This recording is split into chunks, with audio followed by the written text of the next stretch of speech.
Je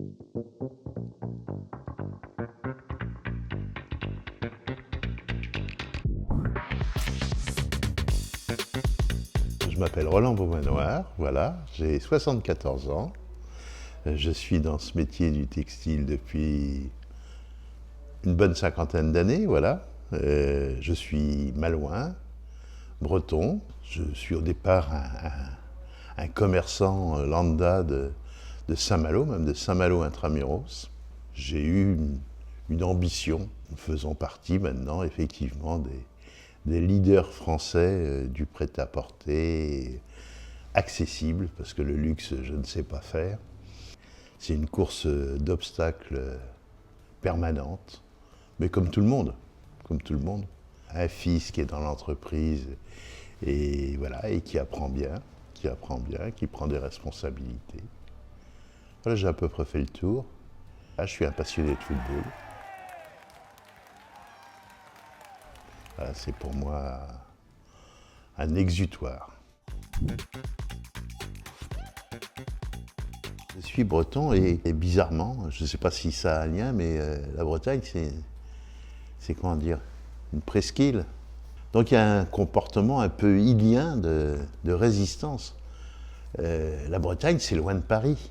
Je crois que ce n'est pas tout à fait un hasard si les mouvements mutualistes sont nés ailleurs qu'en Bretagne, mais surtout en Bretagne.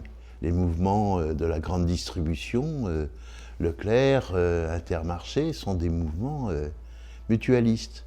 Dans les banques, de la même manière. Et la naissance du groupe Beaumanoir vient, sans que je l'ai intellectualisé à l'origine, de cette espèce de mentalité de résistance. On est un peu loin de tout. Dans notre métier, essentiellement, on s'adresse à des commerçants dits indépendants. Et puis, c'est pas un vain mot, commerçants indépendants, ils sont indépendants.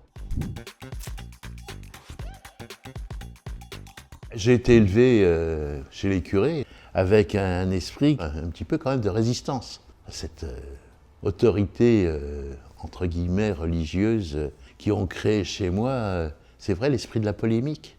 On est en accord avec cette éducation ou en rébellion. La tendre enfance, c'est quand même nous prédestine. J'ai dit en forme de résistance, de liberté la plus intelligente possible.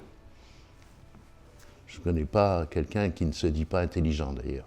Mais cette éducation-là, de se donner une vision qui est sans cesse corrigée, je dis, par les échecs. On n'apprend que de ses échecs, rarement de ses victoires.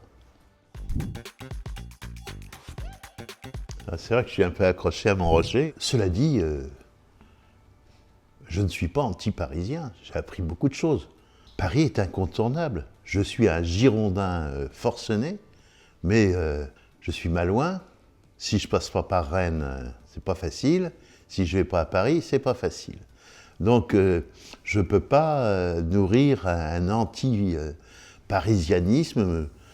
Quand je les vois arriver à Saint-Malo, qui est quand même une grande ville touristique, moi je me réjouis de voir les Parisiens. Ils nous amènent une richesse économique, indépendamment de tout. Le Parisien hautain, il est rare quand même.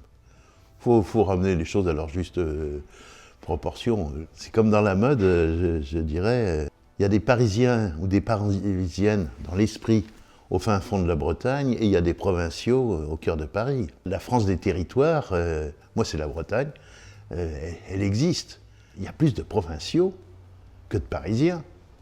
Tout axé sur voilà, les médias qui centralisent tout, comme si rien n'existait en dehors de Paris. Effectivement, ils sont hors du temps, ils resteront hors du temps d'ailleurs, hors de la réalité.